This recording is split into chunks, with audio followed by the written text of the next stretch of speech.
I think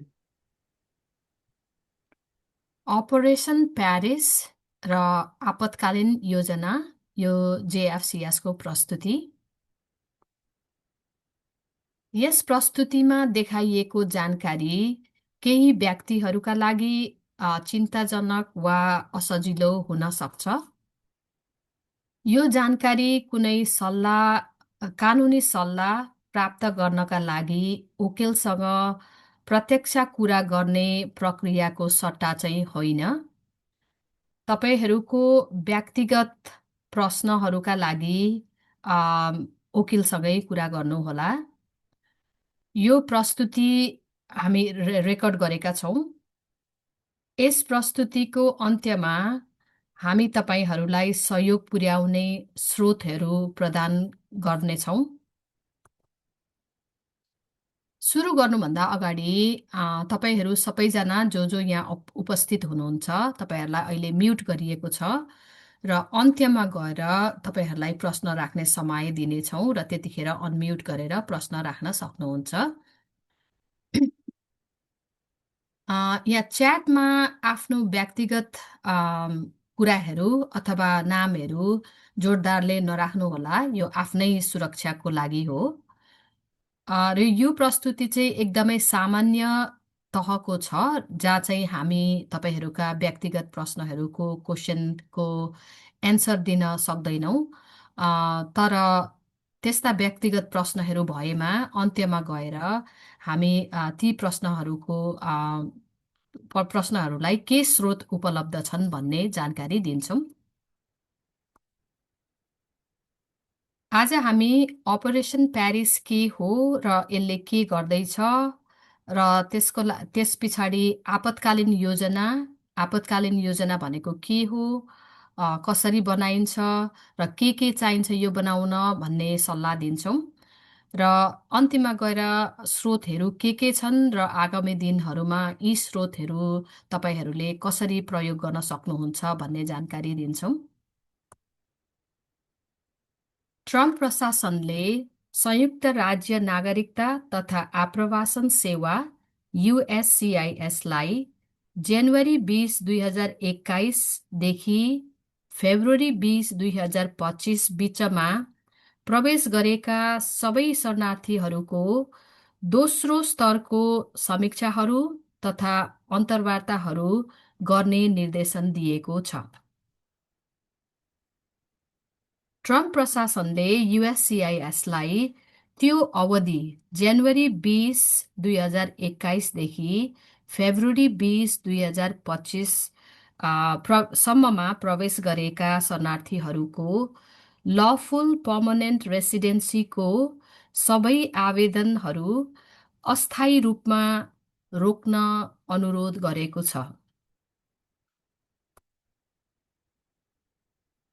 operation Paris अन्तर्गत अमेरिकामा आएका व्यक्तिहरूको स्थिति, नयाँ पृष्ठभूमि जाँच, पुनः अन्तर्वार्ता वा मेरिट समीक्षा मार्फत पुनर्वाचन गरिनेछ भनेर भनिएको छ। देशमा कानुनी रूपमा प्रवेश गरे अथवा नगरेको कुराले फरक पार्ने छैन।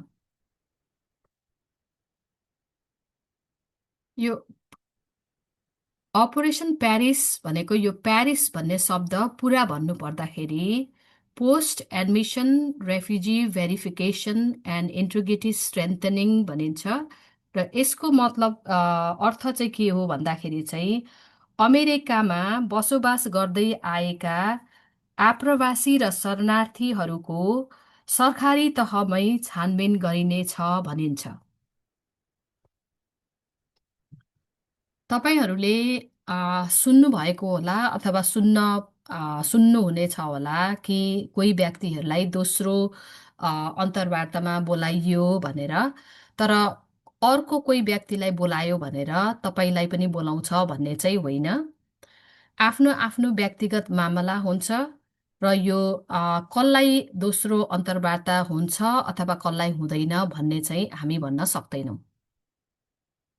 आइसको गतिविधिहरू वरिपरिका सहरहरूमा बढेको देख्दाखेरि पिट्सबर्गमा पनि बढ्ने सम्भावना देखिन्छ।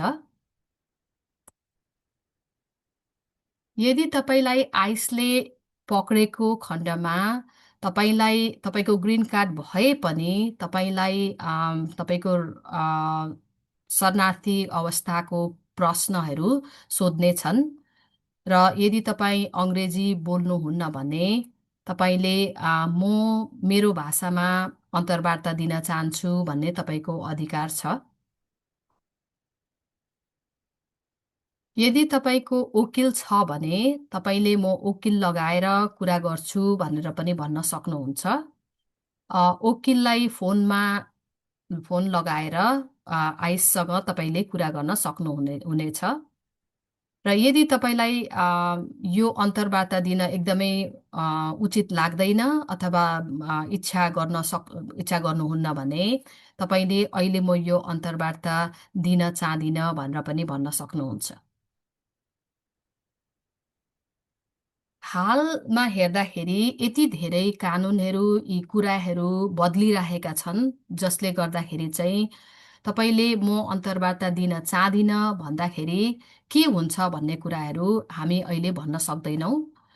यदि दोस्रो अन्तर्वार्ता भएको खण्डमा तपाईँलाई यस्ता खालका प्रश्न सोध्न सकिन्छन् कि तपाईँ किन आफ्नो देश फिर्ता नजाने अथवा किन डराएको आफ्नो देश फिर्ता जान भन्ने खालका प्रश्नहरू सोधिन सक्छन्। यस्ता खालका प्रश्नहरू तपाईँहरू अमेरिका आउनुभन्दा अगाडि पनि अमेरिका आउनका लागि यी प्रश्नहरूको अन्तर्वार्ता दिएरै आउनुभएको छ र यहाँनेरि पनि तपाईँ त्यो दोस्रो छानबिनमा पर्नुभयो र यस्ता खालका प्रश्नहरू सोधिए भने तपाईँले जस्तो जानेको छ तपाईँले सही तरिकाले शान्ति रूपले उत्तर दिनुहोला।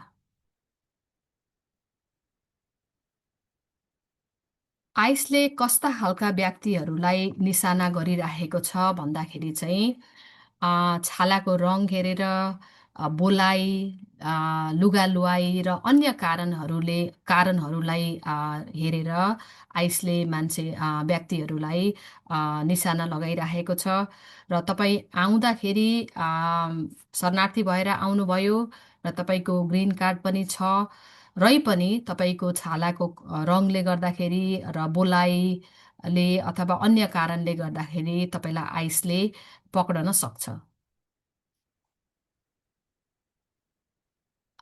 हालमा सबै आप्रवासीहरू जस्तो सुकै रूपमा पहिला आए पनि अहिले अलिकति सबैजना जोखिममा पर्न गएका छन्। जस्तो कि मलाई पक्रिन्छ कि मलाई देशबाट निकाला गरिन्छ कि भन्ने कुराहरू अलिकति जोखिममै छ र त्यसका लागि आपतकालीन योजना बनाइराख्नु जरुरी पर्छ। आपतकालीन योजना बनाउँदाखेरि चाहिँ तपाईँलाई र तपाईँको परिवारलाई परेको खण्डमा यो योजनाले अलिकति सुरक्षित रहनका लागि सहयोग पुर्याउँछ। आपतकालीन योजना बनाउँदाखेरि मलाई पक्रिन्छ भन्ने चाहिँ होइन। यो चाहिँ बनाइराख्दाखेरि आफ्नै सुरक्षाको लागि हो र तपाईँलाई आइसले पक्रेको खण्डमा तपाईँको परिवार र तपाईँको आम, परिवार अथवा कसैले तपाईँलाई हेर्ने व्यक्तिहरूले यो योजना हेरेर तपाईँलाई सहयोग गर्नलाई अलिकति सहयोग पुर्याउँछ। यो योजनाले अलिकति डर त्रासबाट कम गराउँछ र त्यसरी नै यो आपतकालीन योजना बनाउने क्रममा सबैभन्दा पहिला तपाईँहरूले एकदेखि दुईजना व्यक्ति जसले चाहिँ तपाईँलाई परेको खण्डमा तपाईँको फोन उठाउने र तपाईँको लागि बोलिदिन सक्नुहुन्छ उहाँहरूलाई तपाईँहरूले सम्पर्क गरेर उहाँहरूलाई आफ्नो कन्ट्याक्टमा राखिराख्नु पर्ने हुन्छ। त्यसपछि यो योजना बनाउनका लागि तपाईँले योजना बनाउँदाखेरि आफ्नो लागि मात्रै नबनाएर परिवारजनको लागि सबैका लागि बनाउनुहोला। परिवारमा कोही व्यक्तिहरू औषधि खानेछन् होला, औषधि खानेछन् भने को व्यक्तिले के औषधि खान्छ भन्ने कुराहरू, ती कुराहरू सही तरिकाले लेखेर राख्नुहोला। र त्यसरी नै कुन व्यक्तिको परिवारमा कुन सदस्यको कस्तो खालको परिचय पत्र छ अथवा कस्तो कागजात छ भन्ने ती कुराहरू पनि आ, आ, सही ठाउँमा राखिराख्नुहोला। अनि आपतकालीन सम्पर्कको फोन नम्बर पनि लिइराख्नुहोला। र तपाईँको ब्याङ्क हुन्छ, बिमा गरेको कागजातहरू हुनसक्छ, घर भाडा तिरेको अथवा रेन्टलको कागजातहरू हुनसक्छ, यी कुराहरू पनि सबै पहिला बटुलिराख्नुहोला। अनि अलिकति आफूले विश्वास गरेको व्यक्तिलाई पनि सम्पर्क गरिराख्नुहोला।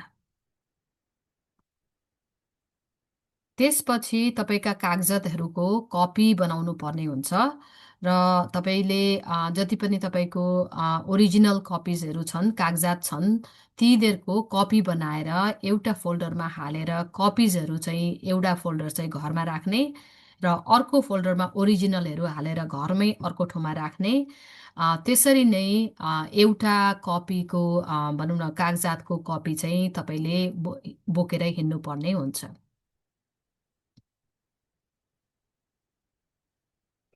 योजना बनाउँदाखेरि परिवारको लागि बनाउनुहोला र परिवारमा सदस्य होलान्, कोही बुढाबुढी होलान्, कोही नाना नानी केटाकेटी होलान् र उनीहरूलाई पनि सोचेर योजना बनाउनुहोला। र जस्तो तपाईँलाई पक्रेको खण्डमा ती बुढाबुढी ती केटाकेटीलाई कसले हेर्छ भन्ने कुराहरू ख्याल गर्नुहोला। र त्यसको लागि चाहिँ कसले चाहिँ हेर्छ भन्ने अलिकति इमिग्रेसन स्ट्याटस राम्रो भएको व्यक्तिलाई भनिराख्नुहोला। र त्यसरी नै यदि तपाईँ म नभएको खण्डमा मेरा बुवा आमालाई अथवा नानीहरूलाई यस्तो खालको सुविधा होस् र यस्तो होस् भन्न चाहनुहुन्छ भने तपाईँले लिखित रूपमा पनि त्यो तपाईँ लिखित रूपमा कोही कसैलाई दिन सक्नुहुन्छ र पछाडि तपाईँ नभएको खण्डमा त्यो तपाईँको विश्वास गरेको व्यक्तिले तपाईँको इच्छा अनुसार तपाईँका आमा बुवा नानीहरूलाई सुविधा पुर्याउनेछन्। नानीहरू स्कुल जाने छन् भने नानीहरूको स्कुलमा पनि आपतकालीन सम्पर्क अपडेट गरिराख्नुहोला। दुईजना आमा र बुवाको मात्रै पहिला नाम राखेको छ स्कुलमा भने र तपाईँलाई यदि मलाई पक्रिन्छ कि भन्ने डर छ भने तपाईँले अर्को एकजना व्यक्तिको पनि सम्पर्कमा नम्बर राखिराख्नुहोला। नानीहरूको यदि पासपोर्ट छैन र बनाउन मिल्छ भने पासपोर्ट पनि बनाइराख्नुहोला। र आफ्नो वकिलसँग कुरा गर्नुहोला कि तपाईँले तपाईँको गार्डियनसिप भन्छ तपाईँ नभएको खण्डमा कसले हेर्न मिल्छ भन्ने कुराहरू यो यो उपाय चाहिँ तपाईँलाई सही छ कि छैन, गार्डियनसिप अर्कोलाई दिनु सही छ कि छैन भन्ने कुराहरू चाहिँ तपाईँले आफ्नो वकिलसँगै कुरा गर्नुपर्ने हुन्छ। आफ्नो सम्पत्तिको लागि पनि याद गरेर यो आपतकालीन योजना बनाउनुहोला। तपाईँ नभएको खण्डमा तपाईँको ब्याङ्कमा भएको पैसा कसले लेनदेन गर्न सक्छ, त्यसरी नै तपाईँको रेन्ट, भाडा, बिलहरू कसले तिर्दिन्छ, ती कुराहरू ध्यानमा राख्नुहोला। अनि यदि तपाईँ नभएको खण्डमा म यो व्यक्तिले गरिदियोस् भन्न चाहनुहुन्छ भने त्यो पावर अफ एटोर्नी कसैलाई दिन पनि सकिन्छ। तर त्यो उपाय तपाईँका लागि सही छ छैन भन्ने कुरा चाहिँ तपाईँले आफ्नो वकिलसँगै कुरा गर्नुहोला। र अन्तिममा यी सबै कुराहरू चाहिँ तपाईँले जो व्यक्तिलाई विश्वास गर्नुहुन्छ त्यो व्यक्तिसँग मात्र सेयर गर्नुहोला। घर घर अथवा किरायमा बसेको भाडामा बसेको अपार्टमेन्ट छ भने त्यसको लागि पनि ध्यान पुर्याउनु होला। जस्तो तपाईँलाई पक्रियो र तपाईँलाई जेल लग्यो अनि त्यसपछि तपाईँको घरको लिज आफै क्यान्सल हुँदैन र त्यस्तो भएको खण्डमा कसले गरिदिने भन्ने कुराहरू याद गर्नुहोला। अनि ल्यान्डलर्डले पनि तपाईँलाई घरबाट यत्तिकै चाहिँ निकाल्न सक्दैनन्, तर उनीहरूले कानुनी तहमा तपाईँहरूलाई घरबाट निकाल्न सक्छन् र ती कुराहरू तपाईँ नभएको खण्डमा ल्यान्डलर्डसँग कसले बोलिदिने, भनेर एउटा व्यक्तिलाई कसैलाई भनिराख्नु पर्ने हुन्छ तपाईँले, र जसले चाहिँ तपाईँलाई मानिलिउँ तपाईँलाई जेल लगिहाल्यो, त्यस्तो लगेको खण्डमा तपाईँको यो तपाईँले अनुमति दिएको व्यक्तिले आएर तपाईँको घरको भाडा तिर्दिने, ल्यान्डलर्डसँग कुरा गरिदिने काम गर्न सक्छन्। र घरको चाबी पनि कपी बनाइराखेर त्यो तपाईँले विश्वास गरेको व्यक्तिलाई दिनुहोला, किनभने घर बन्द छ भने चाबी त चाहियो खोल्नको लागि, र चाबी पनि कपी गरिराख्नुहोला। तपाईँको यो दायित्व बन्न जान्छ कि तपाईँको आफ्नो कागजात जे छ तपाईँको डकुमेन्ट त्यो कपी गरेर बोकेर हिँड्नुपर्ने हुन्छ। र तपाईँहरू कतिजनाले सोच्नुभएको होला मैले फोनमा पिक्चर खिचेर राखेकै छु नि, फोनमा छ मेरो भनेर सोच्नुहुन्छ होला। त्योभन्दा पनि कपी गरेर पनि राख्नुहोला। र हामी यो पनि भन्न चाहन्छौँ कि तपाईँको फोन खोल्नका लागि तपाईँले आफ्नो औँलो लाउँदाखेरि फोन खोलिने अथवा अनुहार देखाउँदा फोन खोलिने त्यस्तो छ भने त्यो पनि नगरेर अलिकति डह्रो खालको पासवर्ड लगाउनु भन्ने हामी सुझाव दिन्छौँ। यो आफ्नै सुरक्षाको लागि हो। जति पनि ओरिजिनल कपिज ओरिजिनल डकुमेन्ट छन् तपाईँका, ती डकुमेन्टहरू अथवा कागजातहरू घरमा राख्नुहोला। र ग्रिन कार्ड चाहिँ तपाईँले ओरिजिनल बोकेर हिँड्नुहोला, र ग्रिन कार्डको चाहिँ कपी चाहिँ घरमा राख्नुहोला। यसपछि हामी कस्ता व्यक्तिहरूले कस्तो खालको कागजातको कपी बोक्नुपर्छ अथवा कपी गर्नुपर्छ भन्ने कुराहरू देखाउँछौँ अथवा बताउँछौँ।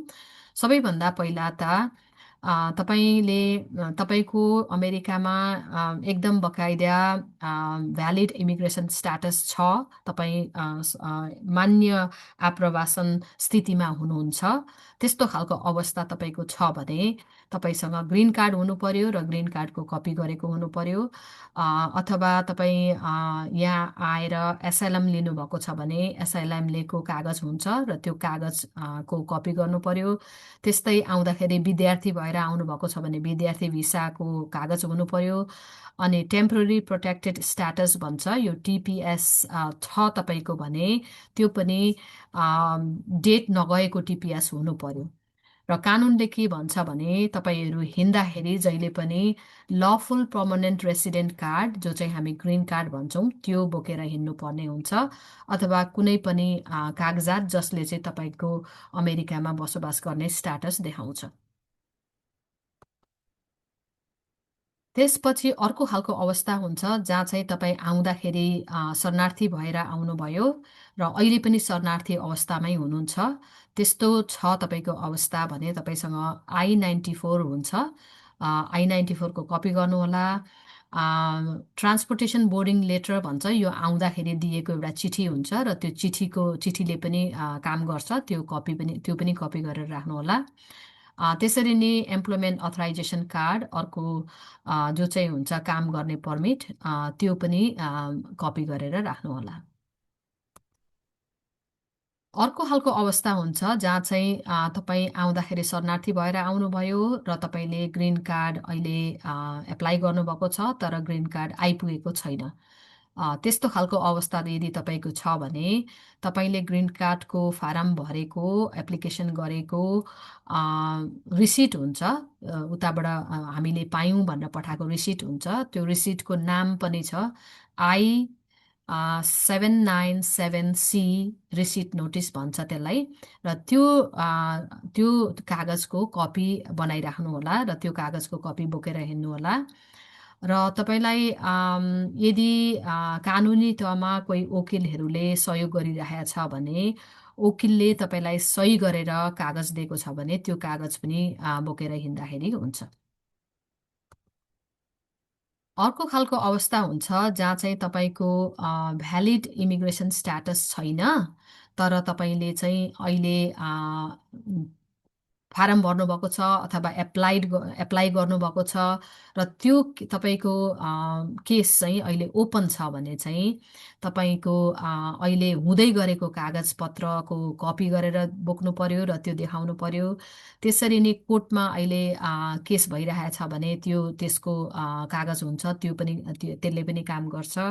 अथवा तपाईँले अपिल गर्नुभएको छ भने अपिल गरेको कागज, यी कागजहरू जहाँ चाहिँ तपाईँको अवस्था अहिले भ्यालिड अवस्था छैन, तर यहाँ अवस्थाको लागि तपाईँले फारम भर्नुभएको छ, एप्लिकेसन गर्नुभएको छ भने चाहिँ यी डकुमेन्टहरू कपी गरेर राख्नुहोला। तपाईँले यस्ता खालका कपीहरू गरेर बोकेर हिँड्नुपर्ने हुन्छ। अर्को खालको अवस्था हुन्छ जहाँ चाहिँ तपाईँको कुनै प्रकारको कागजात छैन र तपाईँको कागजात थियो भने पनि त्यसको अवधि सिद्धिसकेको छ र तपाईँ अहिले अनडकुमेन्टेड हुनुहुन्छ भने त्यस्तो खालको अवस्था छ भने चाहिँ तपाईँले 2 वर्षसम्म अमेरिकामा बसेको प्रुफ देखाउनु पर्ने हुन्छ। र ती 2 वर्षसम्म अमेरिकामा बसेको प्रुफ देखाउनका लागि कस्ता कस्ता कागजले चाहिँ प्रुफ हुन्छ त भन्दाखेरि चाहिँ जस्तो एउटा त भाडा तिरेको, तपाईँको भाडा तिरेको कागजात हुन्छ, घरको भाडा तिरेको त्यो भयो एउटा। भएन भने तपाईँ विद्यार्थी हुनुहुन्छ र स्कुल जानुहुन्छ भने स्कुलको रेकर्ड हुन्छ, त्यो पनि हुन्छ।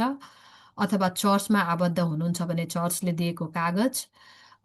अनि त्यो पनि छैन भने पोस्ट अफिसबाट आएको चिठी, जसमा चाहिँ डेटसहित पोस्ट स्ट्याम्प लगाएर पठाएको चिठी तपाईँको नाममा र डेट पनि भएको चिठी, त्यस्तो छ तपाईँको एड्रेसमा आएको चिठी छ डेटसँगको भने त्यसले पनि काम गर्छ। र यी कागजहरू देखाउँदाखेरि चाहिँ तपाईँलाई डिपोर्टेसन एकैचोटि गर्नुबाट रोकेर जजसँग कुरा गरेर मात्रै डिपोर्ट गर्ने मा हुनुहुन्छ तपाईँ, त्यस्तो पर्दाखेरि चाहिँ। अन्तिममा यस्तो खालको अवस्था पनि हुन्छ कतिजना व्यक्तिको जसको केही पनि कागजात छैन र उहाँहरूको चाहिँ कुनै प्रकारको अमेरिकामा बस्ने दर्जा अथवा अवस्था को कागज छैन भने उहाँहरूको चाहिँ उहाँहरूलाई चाहिँ 2 वर्षसम्म भित्र बसेको या अमेरिकामा बसेको प्रुफ पनि गर्न सक्नुहुन्न भने चाहिँ उहाँहरूलाई चाहिँ सिधै डिपोर्ट अथवा देश निकाला पनि गर्न जजसँग कुरा नगरिकन देश निकाला गर्ने पनि सम्भावना देखिन्छ। र यो याद राखिराख्नुहोला कि तपाईँ यस्तो अवस्थामा हुनुहुन्छ अहिले र तपाईँले अहिले पक्रेको छैन भने चुपै लागेर बस्नुहोला।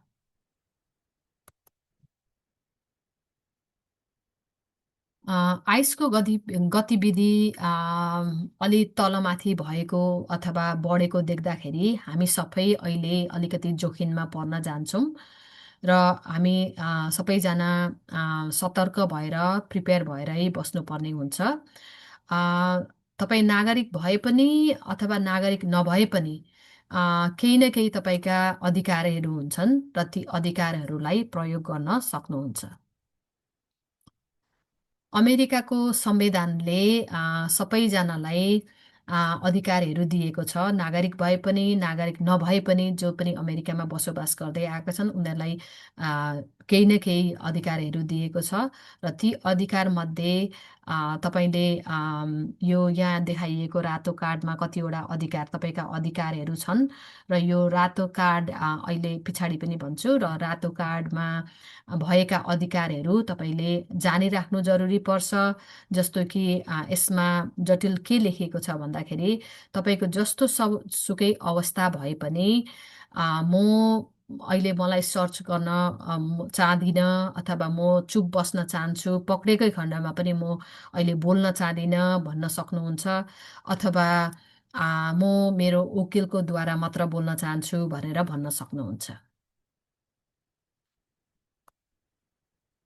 यो रातो कार्ड सधैँ बोकेर हिँड्नुहोला र आफ्नो परिवारका अरू सदस्यलाई पनि यो रातो कार्ड बोकेर हिँड्नु भन्ने सल्लाह दिनुहोला। रातो कार्डले के भन्छ भन्दा तपाईँका अधिकारहरू के छन् भन्ने जनाउँछ र तपाईँलाई आइसले पक्रेको खण्डमा अथवा आइसले भेटाएको खण्डमा यो तपाईँले आइसको व्यक्तिहरूलाई दिँदाखेरि उनीहरूले पनि यो कार्डमा यो मान्छेको यस्तो खालको अधिकार रहेछ भनेर बुझ्छन्।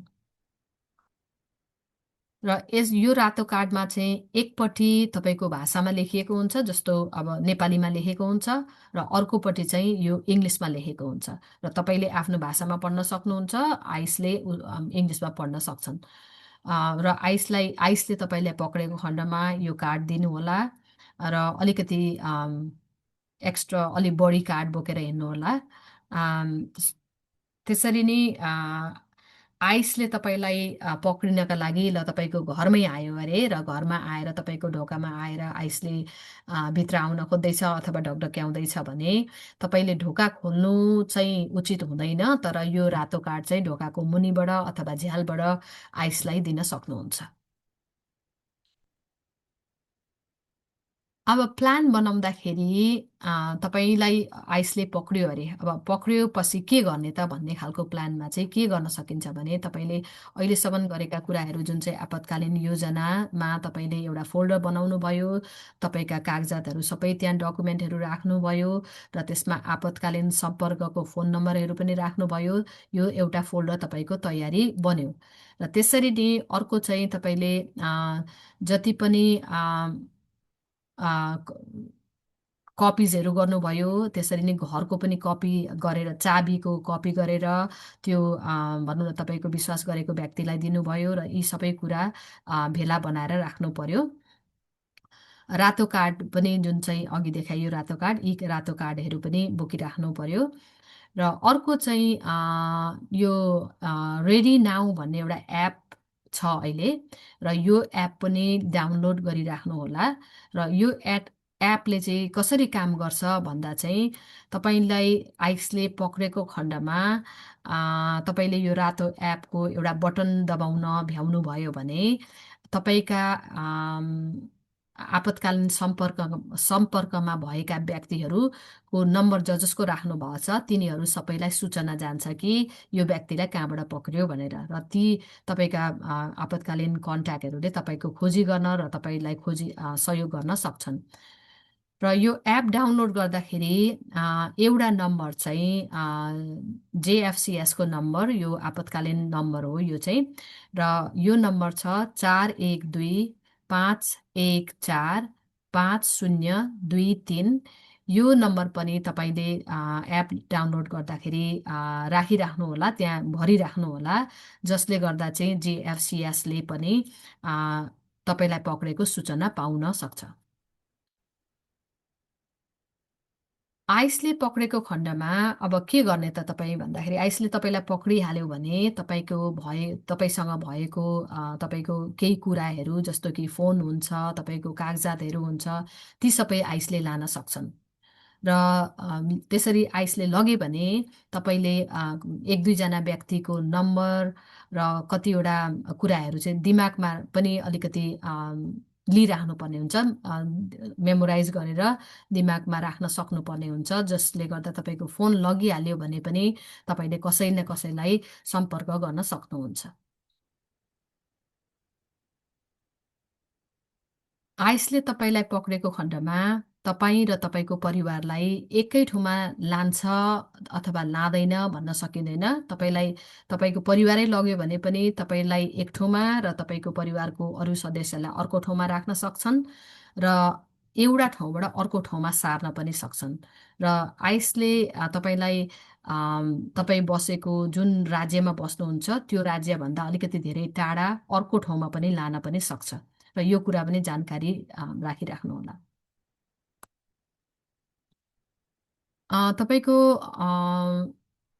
वकिल छैन भने तपाईँले वकिलद्वारा बोल्छु भनेर आइसले पक्रेर राखेको ठाउँ जुन चाहिँ डिटेन्सन सेन्टर भन्छ, त्यहाँबाट पनि तपाईँले म वकिलद्वारा बोल्छु भनेर भन्न सक्नुहुन्छ र वकिलद्वारा बोल्न सक्नुहुन्छ। आइसको डिटेन्सन सेन्टरबाट पनि तपाईँले 9233 ह्यासट्याग त्यहाँबाट त्यो नम्बरमा डायल गरेर चाहिँ तपाईँले कानुनी सल्लाहहरू, कानुनी सेवाहरू लिन सक्नुहुन्छ। अब यो स्लाइडमा चाहिँ हामी यो देखाइरहेका छौँ कि तपाईँलाई आइसले पक्रियो र तपाईँको परिवारजन, तपाईँको साथीहरूले तपाईँलाई कसरी खोज्ने, कहाँ कसरी थाहा पाउने तपाईँ कहाँ हुनुहुन्छ भनेर भन्दाखेरि चाहिँ यो एउटा वेबसाइट छ। यो वेबसाइटमा गएर तपाईँको विवरणहरू हालेपछि तपाईँ कहाँ हुनुहुन्छ भनेर हेर्न सकिन्छ। र त्यो वेबसाइटको नाम चाहिँ locator.ice.gov भन्छ। यो यसमा गएर तपाईँको परिवारले अथवा कसैले तपाईँलाई कसले सहयोग गर्दैछ तपाईँको लागि त्यो व्यक्तिले तपाईँको नम्बर, तपाईँ कहाँ जन्मिनु भएको अनि तपाईँको पुरा नाम र जन्ममिति हालेपछि तपाईँ अहिले आइसले तपाईँलाई कहाँ लगेर राखेको छ भन्ने कुरा त्यहाँ जानकारी दिन्छ र त्यसरी पत्ता लगाउन सकिन्छ। र यही वेबसाइटबाट तपाईँले यो पनि जानकारी लिन सक्नुहुन्छ कि आइसले पक्रेर लगेर राख्ने ठाउँ कहाँ कहाँ छन् त भनेर त्यो पनि हेर्न सक्नुहुन्छ। अब आगामी दिनहरूमा यस्तो परिहालेमा के गर्ने अथवा के हुन सक्छ भन्ने कुराहरू यहाँदेखि उता बताउनेछु। र यसमा सबैभन्दा पहिला त तपाईँहरूले जुडिसियल वारेन्ट भनेको कस्तो हुन्छ भन्ने जान्नुपर्छ। र त्यो जुडिसियल वारेन्टको उदाहरण देखाइन्छ अहिले अर्को स्लाइडमा। त्यसरी नै तपाईँले आफ्नो कागजातहरू कहाँ राख्नु भएको छ, कुन फोल्डरमा, त्यो फोल्डरमा राख्दाखेरि पनि के कागजात चाहिँ कुन फोल्डरमा छन् भनेर तपाईँले एउटा कागजमा चाहिँ एउटा लिस्ट बनाएर राख्नुभयो भने तपाईँलाई सहयोग गर्ने व्यक्तिले त्यो हेरेर सहयोग गर्न सजिलो हुन्छ। अनि यो सबै बनाएर आपतकालीन योजना बनाएर चाहिँ तपाईँले विश्वास गरेको व्यक्ति अथवा तपाईँको परिवारजन, तपाईँले माया गरेको व्यक्तिहरू जो छन् उनीहरूसँग सेयर गरिराख्नुपर्ने हुन्छ। अनि यो रेडी नाउ भन्ने एप पनि डाउनलोड गर्नुहोला। र अर्को चाहिँ यहाँ के छ भने आइसको गतिविधि बढेको खण्डमा हामी कसरी सुरक्षित रहने भन्ने एउटा भिडियो बनाएको छ र यो भिडियो पनि तपाईँहरूले हेर्नुहोला। यो भिडियो तपाईँको आफ्नै भाषामा, नेपाली भाषामा पनि छ र तपाईँले त्यो हेर्न सक्नुहुन्छ। अनि अन्तिममा चाहिँ तपाईँले आफ्ना अधिकारहरू के छन् भन्ने कुराहरू जानिराख्नुहोला र आफ्ना अधिकार जे छन् आइसले पक्रेको खण्डमा ती अधिकारलाई प्रयोग पनि गर्नुहोला। यहाँ देखाइएको छ जुडिसियल वारेन्टको उदाहरण। र यो जुडिसियल वारेन्ट भनेको चाहिँ तपाईँको युनाइटेड स्टेट्स डिस्ट्रिक्ट कोर्ट, अब यो डिस्ट्रिक्ट कोर्ट अथवा कोर्टबाट आएको हुनुपर्छ। र यहाँ माथि देखाइएको छ कि यो चाहिँ हुनुपर्छ, कहाँबाट आएको भन्ने सही तरिकाले हुनुपर्छ। त्यसरी नै बिचमा अर्को देखाइएको के छ भने तपाईँहरूले जान्नुपर्ने कुरा, तपाईँको सही ठेगाना हुनु पर्यो। तपाईँ कहाँ बस्नु हुँदैछ अहिले त्यो सही ठेगाना हुनु पर्यो र त्यो ठेगाना सही तरिकाले लेखेको हुनु पर्यो त्यो जुडिसियल वारेन्टमा। अनि त्यसपछि अर्को कुरा हेर्नुपर्ने चाहिँ तपाईँलाई कहाँ सर्च गरिँदैछ भन्ने कुरा पनि लेखेको हुनु पर्यो। अनि अन्त्यमा गएर तपाईँको जजले त्यसलाई हस्ताक्षेप अथवा साइन गरेको हुनु पर्यो। र यो चाहिँ एउटा उदाहरण हो। र यस्तो खालको अब आइस आइहाल्यो घरमा अथवा तपाईँलाई आइसले पक्रिन खोज्यो भने जुडिसियल वारेन्ट भन्ने देखाउँदाखेरि यस्तो खालको हुन्छ भनेर चाहिँ तपाईँले जानकारी दिइराख्नु पर्यो। यसमा देखाइएको चाहिँ यो चाहिँ चेकलिस्टको एउटा उदाहरण हो, जो चाहिँ अघि मैले भने तपाईँका कुन फोल्डरमा कागजात कसरी राख्नु भएको छ र तपाईँको के कागजात कुन फोल्डरमा छन् र कस्तो आधारमा राख्नु भएको छ। पासपोर्ट छ, बर्थ सर्टिफिकेट छ, त्यसरी नै म्यारेज लाइसेन्स छ, केयर गिभरको अथराइजेसनहरू के राख्नु भएको छ ती सही लेखेर राख्नुहोला। र तपाईँलाई त पक्रियो, तपाईँलाई यो बनाएर राख्नु भएको छ भने तपाईँलाई हेर्ने व्यक्तिले यो कागज यहाँ रहेछ भनेर भेटाउन सजिलो हुन्छ। र यो एउटा उदाहरण हो। त्यसरी नै driver's licence, social security number, अब भनौँ न लेखेर एउटा कागजमा राख्नुहोला। अनि बच्चाको रेकर्ड पनि, जस्तो बच्चाको कतिजना बच्चाको स्कुलको डिटेल्सहरू हुन्छ, त्यसरी नै स्कुलको नम्बरहरू, मेडिकल रेकर्डहरू, ती सबै लेखेर राख्नुहोला। यो अर्को चेकलिस्टमा यो पनि पर्छ, जो चाहिँ तपाईँको नानीहरूको, अब एउटा नानी, दुईवटा नानी, कति नानीहरू हुन्छन् र नानीहरूको पनि सबै विवरण यसरी कागजमा लेखेर राख्यो भने परेको बेलामा फट्ट हेरेर भेटाउन सजिलो हुन्छ। जस्तो नानीको नाम, जन्म मिति, बच्चालाई फोन दिनुभएको छ भने त्यो फोन नम्बर, स्कुलको नाम, स्कुल कहाँ छ एड्रेस, त्यसरी नै टिचरको नाम, यी कुराहरू पनि यसरी लेखेर राख्नुहोला र आपतकालीन परेको बेलामा भेट्न सजिलो हुन्छ। अर्को छ त्यसरी नै इम्पोर्टेन्ट फोन नम्बर्सहरू र तपाईँलाई जरुरी पर्ने फोन नम्बर हुन्छन्, जस्तो एकदमै आपतकालीन पर्दाखेरि तपाईँले 911 बोलाउनु पनि सक्नुहुन्छ। त्यसरी नै अरू अरू पनि जटिल फोन नम्बर हुन्छन्, जस्तो पुलिस डिपार्टमेन्ट हुन्छ, फायर डिपार्टमेन्ट हुन्छ, अनि त्यसरी नै फ्यामिलीको अब तपाईँको परिवारमा अरू सदस्य होलान्, तपाईँको दाजु भाइ दिदी बहिनी, उनीहरूको पनि कन्ट्याक्टमा नभइकन नहुने नम्बरहरू हुन्छन् र ती नम्बरहरू यसरी लेखेर राख्नुभयो भने परेको बेलामा भेटाउन अथवा त्यहाँबाट हेरेर कोहीलाई सम्पर्क गर्न सजिलो हुन्छ। त्यसरी नै अझै यहाँ पनि त्यो नम्बर आपतकालीन नम्बरहरू नै छन् र अब नानीहरू अथवा बुढाबुढी होलान्, दबाई खाने मान्छेहरू छन् भने उनीहरूको हेल्थको रेकर्ड पनि लेखेर राख्नुहोला, जहाँ चाहिँ डक्टरको नाम, फोन नम्बर, कुन इन्सुरेन्स छ तपाईँको र कुन बच्चालाई कुन डक्टरकोमा लानु हुँदैछ भन्ने त्यस्ता कुराहरू लेखेर राख्नुहोला।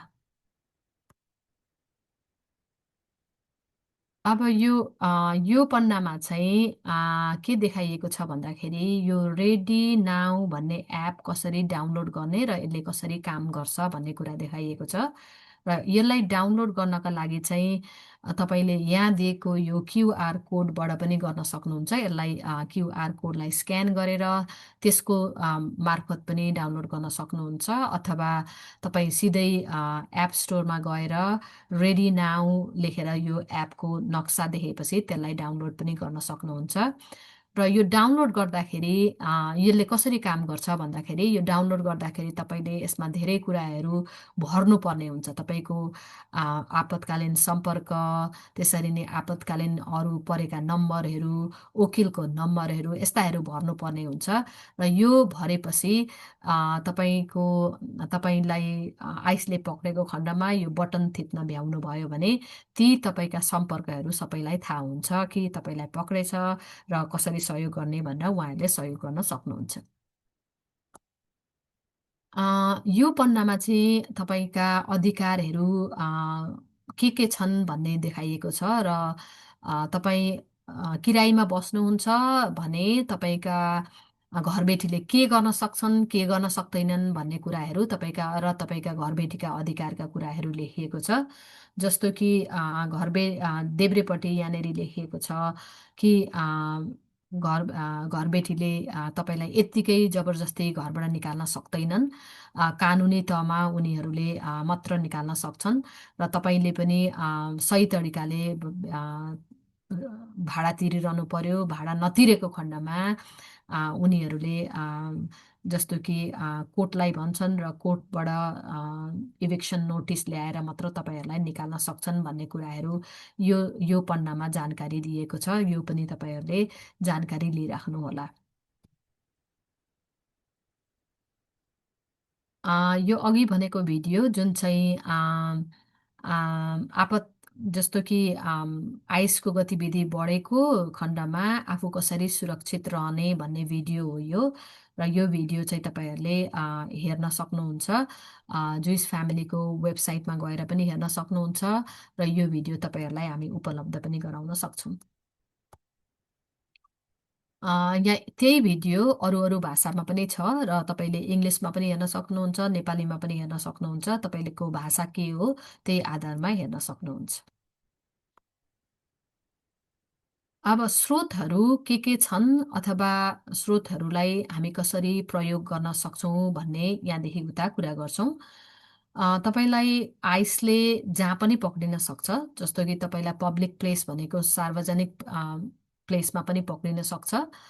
त्यसरी नै गाडीमा हिँड्दा हिँड्दै पनि पक्रिन सक्छ, काममा पनि पक्रिन सक्छ, अथवा तपाईँको घरमा आएर पनि पक्रिन सक्छ।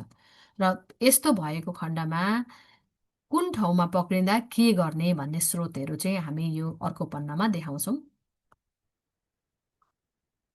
नो योर राइट्स भन्ने तपाईँका अधिकारहरू के छन् भन्ने यो फ्लायर छ यहाँनिर। र यो 17वटा भाषामा छ। यो बुकलेट नै एउटा बुक नै छ र यो चाहिँ तपाईँहरूले पढिराख्नु पर्ने हुन्छ र आफ्नो अधिकार के छन् भन्ने कुरा जानकारी लिइराख्नु पर्ने हुन्छ र यो लिङ्कमा गएर पनि हेर्न सकिन्छ अथवा यो बुकलेट पढेर पनि थाहा पाउन सकिन्छ र यी कुराहरू जानकारी लिइराख्नुहोला। अर्को स्रोतको कुरा गर्दाखेरि अर्को चाहिँ के छ भने तपाईँलाई अब यी सबै कुराहरू गर्नका लागि गाह्रो छ। जस्तो अहिले कति धेरै कुराहरू बतायौँ हामीले र तपाईँलाई त्यो रेडी नाउ भन्ने एप पनि डाउनलोड गर्न गाह्रो छ अथवा केही कुरा गर्न गाह्रो भएको छ भने तपाईँले आइज्याक भन्छ, यो जेएफसिएसको एउटा भाग हो र यो आइज्याकमा पनि तपाईँले सम्पर्क गर्न सक्नुहुन्छ र आइज्याकको स्टाफ पर्सनले तपाईँहरूलाई सहयोग गर्न सक्छन् र आइज्याकमा कसरी सम्पर्क हुने त भन्ने कुरामा चाहिँ यो आइज्याकको वेबसाइटमा गएर पनि तपाईँले आफैले फारम भरेर पनि गर्न सक्नुहुन्छ अथवा तपाईँलाई त्यो आइज्याकमा गएर अनलाइनमा फारम भर्न आउँदैन भने तपाईँले फोन पनि गर्न सक्नुहुन्छ र फोन गर्नका लागि चाहिँ 412-742-4200मा फोन गर्नुहोला र त्यहाँ फोन उठेन भने पनि मेसेज छोड्नुहोला र त्यहाँबाट आइज्याकको स्टाफले तपाईँहरूलाई कल ब्याक गरेर सुविधा दिन सक्छन्। र आइज्याकमा सम्पर्क गर्नका लागि कसरी गर्ने भन्नका लागि पनि भिडियो बनाएको छ र त्यो भिडियो यहाँ देखाइएको छ। यो भिडियोमा क्लिक गर्दाखेरि तपाईँले भिडियो हेरेर पनि जानकारी लिन सक्नुहुन्छ।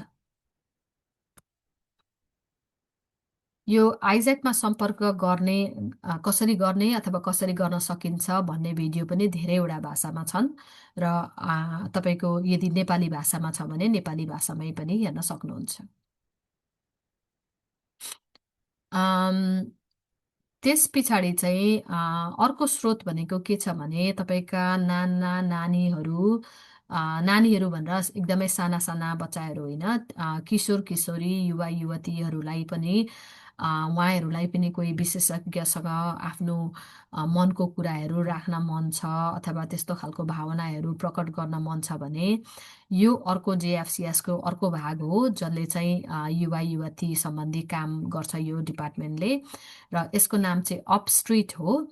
र अपस्ट्रिटमा कसरी सम्पर्क हुन सक्छन् नाना नानीहरू भन्दाखेरि चाहिँ यो अपस्ट्रिटको वेबसाइट छ, फेरि यहाँ दिएको छ अपस्ट्रिट pgh.org भन्छ र त्यसमा गएर नानीहरूले यो वेबसाइटमा गएर त्यहाँ गइसकेपछि त्यहाँ च्याटको एउटा फिचर आउँछ र त्यहाँ च्याटमा चाहिँ च्याटको द्वारा चाहिँ नानीहरूले त्यहाँ कुरा गर्न सक्छन् र यदि नानीहरूलाई यो ठाउँमा आउन मन लाग्छ र यहाँ यो ठाउँको सुविधा लिन मन लाग्छ भने यो कहाँ छ भन्दाखेरि चाहिँ 5144 फरवर्ड एभिन्यूमा पिट्सबर्ग PA 15217 जिप कोडमा यो हाम्रो अपस्ट्रिटको बिल्डिङ छ र यो चाहिँ सोमबारदेखि बिहिबारसम्म चाहिँ 12देखि 5 बजीसम्म खुल्ला हुन्छ र शुक्रबारको दिन चाहिँ 12 बजीदेखि 4 बजीसम्म खुल्ला हुन्छ।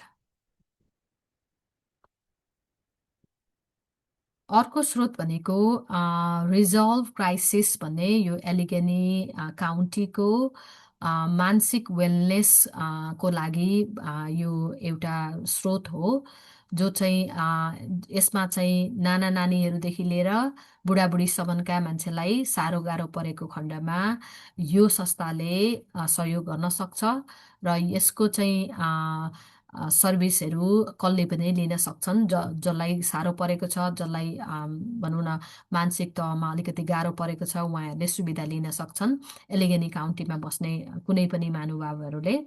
र यसमा कसरी सम्पर्क गर्ने भन्दा चाहिँ यो रिजल्भको चाहिँ 24 घन्टा खुल्ला रहने एउटा हटलाइन छ र त्यो हटलाइनको नम्बर हो 1888-796-8226। यो चाहिँ 24 घन्टा खुल्ला हुन्छ र यसमा कल गरेर सम्पर्क गर्न सकिन्छ त्यसरी नै होइन म त्यहाँ जान्छु अथवा त्यहाँ गएरै कुरा गर्छु भन्न इच्छा गर्ने व्यक्तिहरूको लागि पनि यसको अफिस चाहिँ कहाँ छ भन्दाखेरि चाहिँ 333 नर्थ ब्राडक एभिन्यू, पिट्सबर्ग, पेन्सिल्भेनिया 15208 मा यसको अफिस चाहिँ त्यहाँ छ र त्यहाँ गएर पनि सुविधा ल्याउन सकिन्छ। अर्को चाहिँ यदि तपाईँको वकिल छैन र तपाईँलाई वकिल सँग सम्पर्क गर्नु छ भने तपाईँले जेएफसिएसको लिगल शाखामा कल गर्न सक्नुहुन्छ र त्यहाँबाट पनि सुविधा लिन सक्नुहुन्छ। कल गर्दाखेरि त्यहाँको लिगल शाखाको नम्बर हो 412-904-5966। यो फोन नम्बर भयो। त्यसरी नै तपाईँलाई इमेल गर्न आउँछ र इमेल गर्नुहुन्छ भने चाहिँ immigration@jfcspgh.org मा इमेल पठाएर पनि सम्पर्क गर्न सक्नुहुन्छ। जेएफसिएसले तपाईँहरू सबैलाई सहयोग गर्न नसके पनि अथवा अटोर्नी दिलाउन नसके पनि अरू अटोर्निजको अथवा वकिलहरूको लिस्ट चाहिँ तपाईँहरूलाई उपलब्ध गराइदिन सक्छन्। तपाईँले कानुनी सल्लाह अथवा लिगल सर्भिसको लागि यो रेडी नाउ एपको द्वाराबाट पनि लिन सक्नुहुन्छ। तपाईँले त्यो भर्दै जाँदाखेरि रेडी नाउ एप डाउनलोड गर्दै जाँदाखेरि अथवा त्यहाँ भर्दै जाँदाखेरि तपाईँले एउटा भर्ने ठाउँ आउँछ कि जहाँ चाहिँ तपाईँले भर्नुपर्छ कि मेरो वकिल छैन र म चाहिँ नेसनल इमिग्रेसन लिगल रेस्पोन्डर एलायन्ससँग कनेक्ट हुन चाहन्छु भनेर त्यहाँ लेख्ने ठाउँ आएको बेलामा लेख्नुभयो भने त्यहाँबाट पनि तपाईँले लिगल सुविधा लिन सक्नुहुन्छ। अर्को छ तपाईँको खानेकुरा सम्बन्धी तपाईँलाई गाह्रो भएको छ र खानेकुराको किन्न अथवा तपाईँलाई पुर्याउन गाह्रो भएको छ भने जेएफसिएसको फुड पेन्ट्री छ र यो फुड पेन्ट्रीको नम्बर छ 412-421-2708 हो नम्बर चाहिँ। यसमा कल गर्दा पनि हुन्छ अथवा फुड पेन्ट्री चाहिँ कहिले कहिले खुल्ला हुन्छ भन्दाखेरि सोमबारदेखि शुक्रबारसम्म तपाईँको 9 बजीदेखि 12:15सम्म खुल्ला हुन्छ। मङ्गलबार, बिहिबार र शुक्रबार चाहिँ 1:30 देखि 3:30सम्म खुल्ला हुन्छ। यो चाहिँ कहाँ छ भन्दाखेरि 828 हेजलवुड एभिन्यू, पिट्सबर्ग, पिए 15217 मा छ र यहाँ आएर पनि तपाईँहरूले सोमबार र शुक्रबार 9 बजीदेखि 12:15 बजेसम्म, मङ्गलबार, बिहिबार र शुक्रबार चाहिँ 1:30 देखि 3:30सम्ममा आएर यो खानेकुराहरू लिन सक्नुहुन्छ। अब आगामी दिनहरूमा तपाईँहरूले ख्याल राख्नुपर्ने कुराहरू के भन्दा तपाईँहरूले आपतकालीन योजना बनाउनुहोला र बनाउँदाखेरि परिवारजनका सबै कागजातहरूको कपी गर्नुहोला। ए नम्बर सकिन्छ भने दिमागमा मेमोराइज गरेर राख्नुहोला। त्यसरी नै फोन नम्बर 1-2जना व्यक्तिको फोन नम्बर पनि दिमागमा राख्नुहोला। 1देखि 2जना व्यक्तिलाई आपतकालीन सम्पर्कमा राख्नुहोला र नानीहरूको स्कुलमा आपतकालीन सम्पर्क अपडेट गर्नुहोला। रेडी नाउ एप डाउनलोड गर्नुहोला र डाउनलोड गर्दाखेरि डाउनलोड गरेर त्यसमा इमर्जेन्सी कन्ट्याक्टहरू सबै भर्नुहोला र यो डाउनलोड गरिसकेपछि तपाईँले जो व्यक्तिलाई आपतकालीन सम्पर्कमा राख्नुभएको छ त्यो व्यक्तिसँग 1-2वटा टेक्स्ट आदान प्रदान गरिराख्नुहोला, जसले गर्दाखेरि चाहिँ तपाईँलाई परेको बेलामा छट्ट त्यो चलाउन सजिलो हुन्छ। त्यस पछाडि तपाईँले आफ्ना अधिकार के हुन् ती जानिराख्नुहोला र आइसले तपाईँलाई पक्रेको बेलामा कहाँ पक्रेको छ त्यो आधारमा ती तपाईँका अधिकारहरू प्रयोग गर्नुहोला। त्यो अघि हामीले भन्यौँ त्यो प्याकेट छ त्यो पढ्नुहोला र त्यसमा दिएको छ तपाईँका अधिकारहरू के छन् भनेर। अनि रातो कार्ड सधैँ बोकेर हिँड्नुहोला र यदि पक्रिगयो आइसले भने यो रेडी नाउ भन्ने एपको एउटा बटन थिच्नुहोला, जसले गर्दाखेरि चाहिँ तपाईँलाई पक्रेको सूचना तपाईँको सम्पर्कमा भनौँ न आपतकालीन कन्ट्याक्टहरूले पाउनेछन्। आज हामीले यति धेरै कुराहरू यहाँ गऱ्यौँ र यी गरेका कुरा जस्तो धेरै कुराहरू देखायौँ। जस्तो एउटा उदाहरणका लागि जुडिसियल वारेन्ट कस्तो हुन्छ, अथवा मेरा अधिकारहरू के छन्, घरबेटीले के गर्न मिल्छ, घरबेटीले के गर्न मिल्दैन भन्ने त्यस्ता कुराहरू हामीले गऱ्यौँ। र ती कुराहरू तपाईँलाई सबै मलाई चाहिँ कागजमा पठाइदिए हुन्थ्यो। मलाई चाहिँ ती कुराहरू सबै पेपर फर्म भनेको भनौँ न कागजमा पठाइदिए हुन्थ्यो भन्न चाहनुहुन्छ भने चाहिँ तपाईँहरूले यो नम्बरमा वाट्सएपद्वारा, यो चाहिँ रेगुलर टेक्स्टबाट होइन, तपाईँको वाट्सएपबाट चाहिँ तपाईँको पुरा नाम र पुरा एड्रेस पठाइदिनु होला। त्यो भएपछि हामी तपाईँलाई यो कागज भनौँ न प्याकेट बनाएर तपाईँहरूलाई तपाईँको घरमा पठाइदिन सक्छौँ। र त्यो नम्बर छ 4125145023। र यो नम्बरमा तपाईँले टेक्स्ट गर्दाखेरि चाहिँ रेगुलर टेक्स्ट होइन, वाट्सएपबाट गर्नुहोला। अनि यो जुमबाट पनि नगर्नुहोला। जस्ट तपाईँले यो एड्रेस र नाम पठाउँदाखेरि चाहिँ वाट्सएपको द्वाराबाट पठाउनुहोला। अन्त्यमा तपाईँलाई यो रेडी नाउ एप डाउनलोड गर्न गाह्रो भएको छ, अथवा यो पनि गर्नलाई सहयोग चाहिएको छ भने तपाईँले सहयोग आइज्याकबाट लिनुहुन्छ। र आइज्याक आइज्याकको सर्भिस कहाँबाट पाइन्छ भन्ने कुराहरू चाहिँ यो लिङ्कमा क्लिक गर्दाखेरि त्यहाँ देखाइन्छ। र जति पनि यता तपाईँहरू साउथ हिल्समा बस्नेहरूको लागि बिक्यापमा जाँदा हुन्छ, बिक्यापमा पनि आइज्याकको अफिस आवर्सहरू हुन्छ, र त्यहाँबाट पनि तपाईँहरूले सुविधा लिन सक्नुहुन्छ। अथवा सिममा पनि हुन्छ, र सिममा गए पनि हुन्छ। र अरूतिर कहाँ छन् आइज्याकका अफिसहरू आवर्सहरू भन्नका लागि, हेर्नका लागि चाहिँ यो वेबसाइटमा गएर, यो लिङ्कमा गएर क्लिक गर्नुभयो भने त्यहाँ अरूतिर भएका पनि सबै देखाइदिएको हुन्छ।